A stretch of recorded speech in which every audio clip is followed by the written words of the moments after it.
must be gentle and civil, whatever. This is a video to explain my thesis, my hypothesis, my whatever. Again, my point of view on the existence of God. And like you all, I hope you know this formula, famous Einstein formula, where energy equals mass times the speed of light squared. And this equivalence to this, we just change the terms around to give us the speed of light itself, that is the only thing that we know of on this equation, and again equivalent to this last one, the most important one, the original one. This is the one how Einstein wrote it first. Says that mass equals the energy divided by the speed of light squared. And we know about the speed of light. Like I said, the speed of light is roughly, roundly, 300,000 kilometers a second. So it's a speed, it's a distance in a time.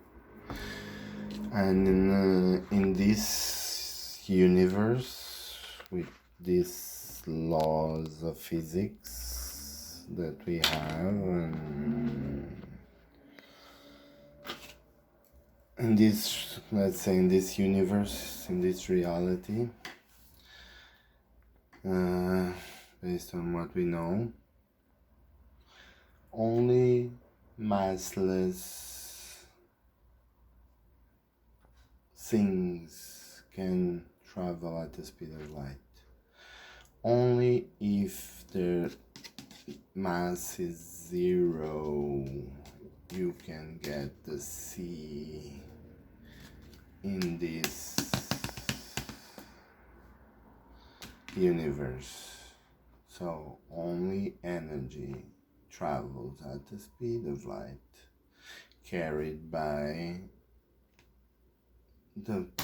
their force carriers. So the energy, electromagnetic energy, whatever wave, light form, travels at the speed of light. And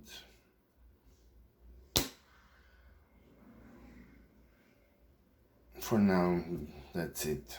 Doesn't matter more. That's what we know. But if you apply all this general formula to the creation of this universe in, let's say, biblical terms, whatever, if you apply science to the Bible, or if you apply religion, science, I don't know, you mix a little bit, you can say, you can say what these terms are, and we can see that E is the biggest one. That's why capital E, because it represents all energy, everything possible, all beyond this reality. This M, the small term, smaller one, is this reality. Everything that composes it, that makes it be, is like crystallized and frozen energy that became mass by this formula, you know. And how by dividing it itself by the speed of light squared. But like I said, in this reality, this universe, this one we live on, this one we exist, we part of this one, this one. This C is just C. There is no square. It's impossible to go more than C. So what does this mean? It means that for this to exist,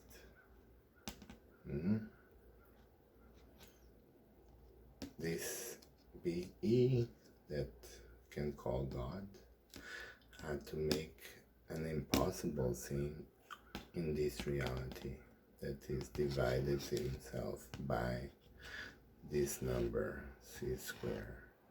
That is impossible in this reality. But for this one to exist, this one had to happen at least once outside of this reality before. This is the Big Bang formula, as you want to say. What happened at the moment of the Big Bang, the total energy of the multiverse, whatever the energy outside this universe, energy, pure energy, and all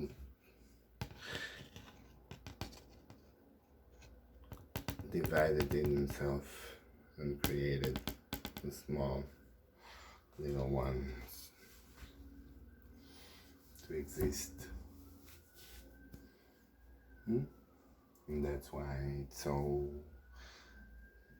the majority of the mass energy of the universe is in energy of the space itself, not in matter, because it's still more energy than matter necessary for life and all the constants that govern this universe, all the values of the mass of the electron and the mass of the quarks and the colors of the quarks, how the quarks combine to make protons and no neutrons, and the weak force that change the quarks inside, transforming neutrons and protons into neutrons, allowing nuclear fusion inside the stars, and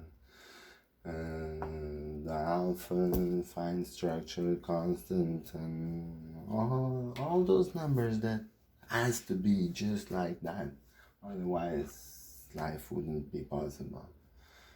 Those numbers and this C square, this is the proof of God. This is God's signature. It's like him saying, you want to see how I did it? This is how I did it. I did this. I did this impossible thing for you guys to be possible. And that's why there's this correlation, this equality. That means we are part, but we have this impossibility. This is the problem for us. We can't break, we can't pass in this reality. That's why we're stuck. That's why people think God important like with us now. It's outside all this and taking care of all the other universes, all the other life experiments he's doing. This is, that's the question. How does a God reproduce? He makes like a baby, he makes by experience. And what means to be a God? What is the main characteristic to be a God? Omniscience, to know everything. So when you know everything, it means you experience everything. You have already lived all possible lives, in all possible forms, in all possible universes. When you passed all that, you know all that, then you can start making universes yourself. Then you know how to get this.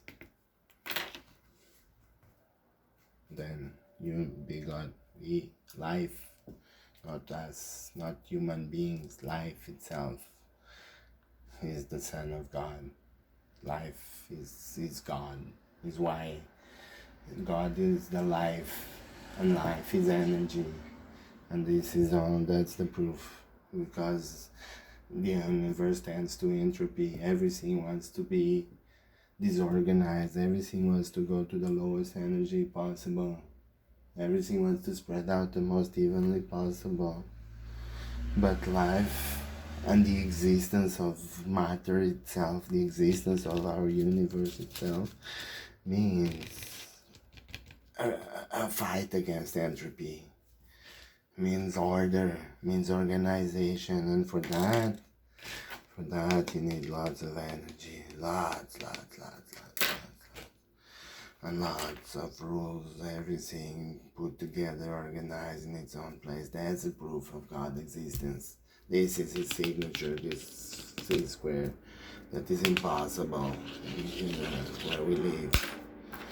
That's what we mean here to do, to learn to live and to respect life on all forms, from viruses, bacteria, to aliens that we can't even dream of.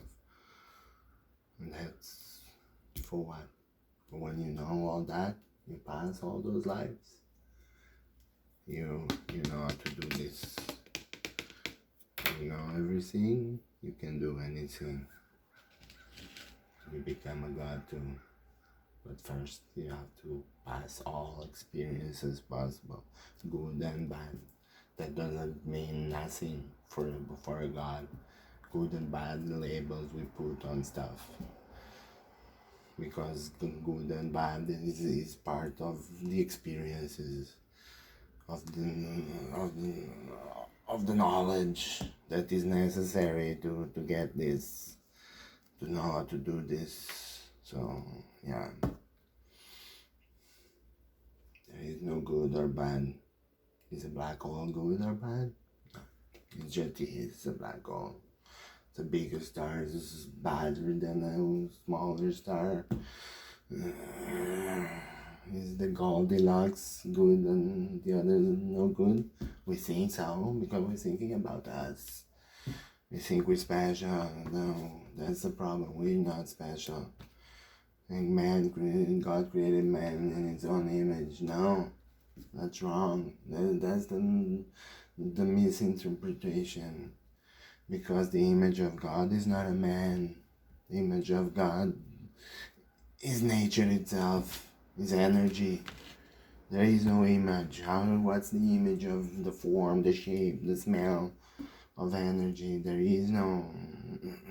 It's life itself. How do you know it's alive or not alive? Because it has energy or it doesn't have energy. How do you define life itself? Life, what's the form, the shape? Yeah, from a virus to everything possible, known, unknown, imaginable, and unimaginable.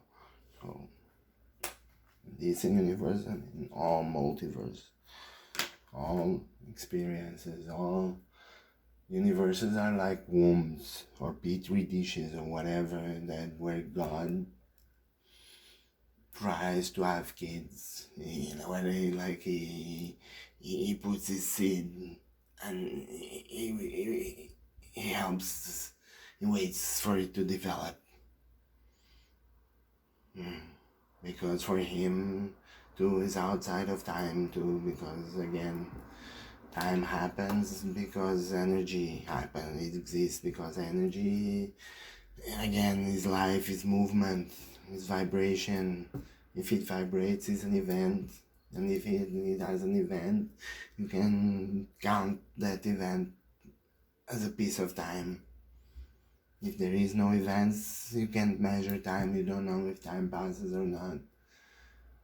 That's why when entropy wins in the end, and when everything at the same level, at the same temperature, at the same, everything in equilibrium, called it death.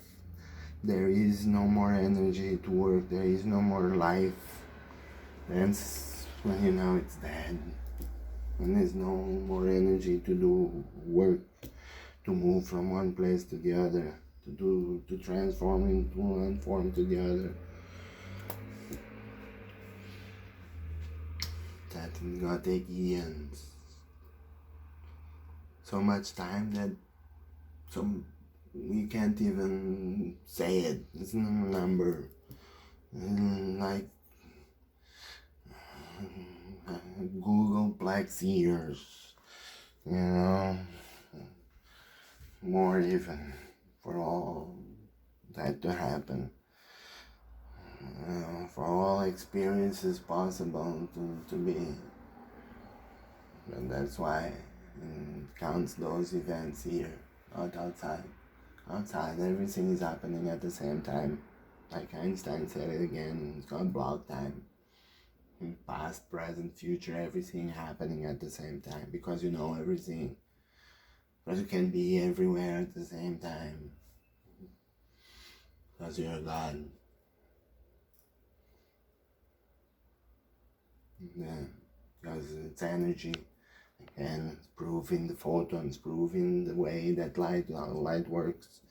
We measure light outside with matter, with information, waiting light to come from whatever galaxy, the nearest galaxy.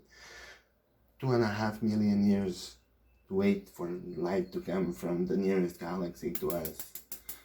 But for the light itself, no time has passed. It's instantaneous. 2.5 million years ago, the photons from the Andromeda galaxy left. And when you're looking at it now, for them, it's instantaneous. For you, it passed that time because you.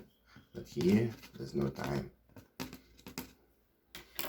Because it's everything. It's all energy, good, bad, put all together. It's like, and the creation again is the same again, is when everything becomes together again, everything becomes energy again.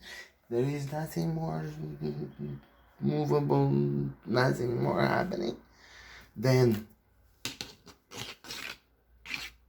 you can have this division again happening to create new one.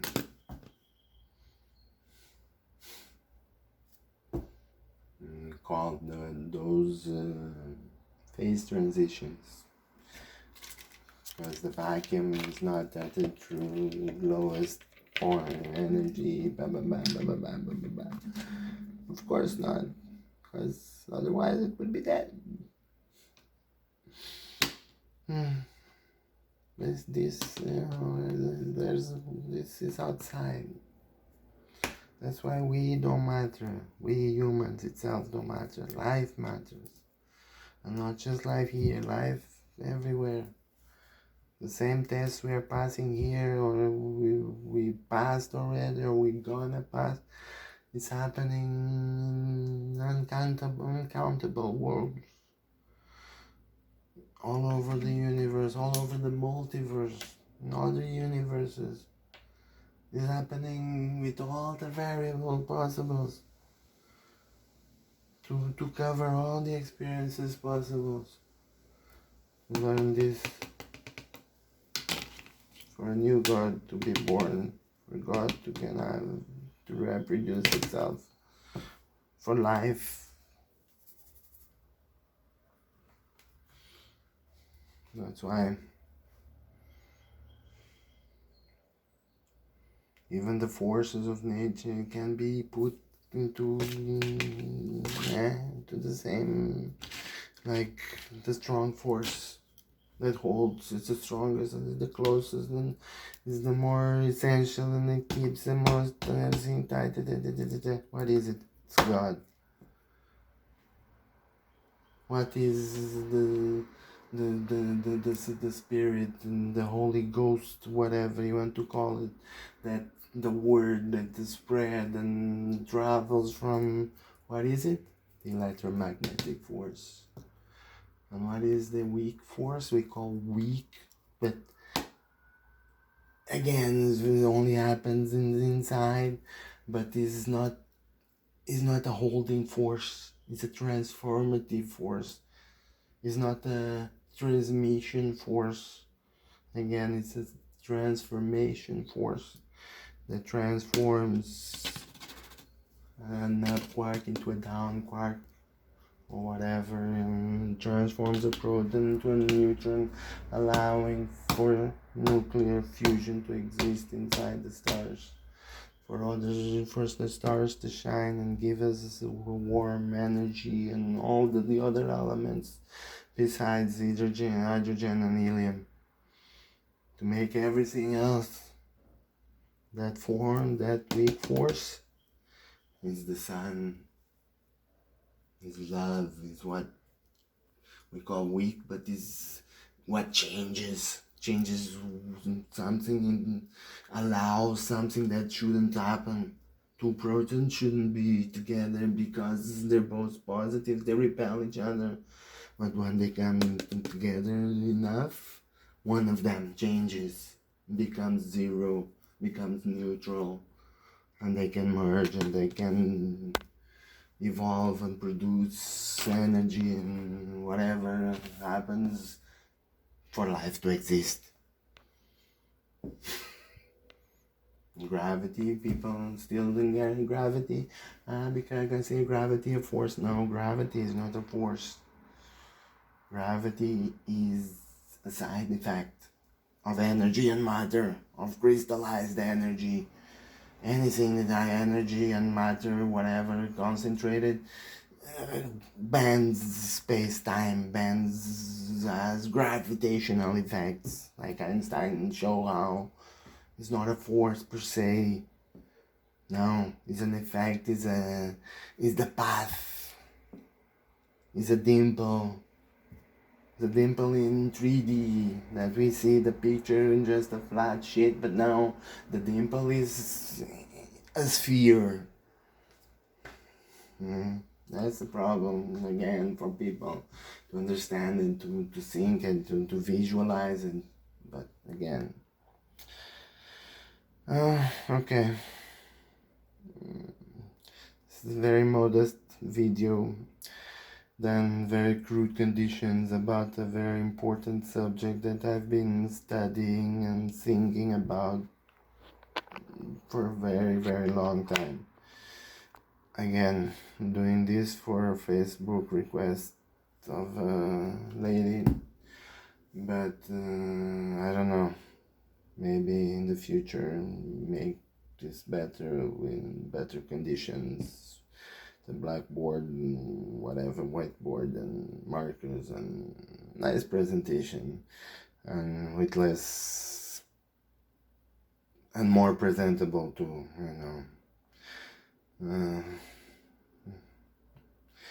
again, hope I enlighten you in something and made sense in something. If not, I'm sorry. Again, it's just my point of view. Thank you so much for showing for your interest. Thank you so much for asking, for wanting to know. Thank you.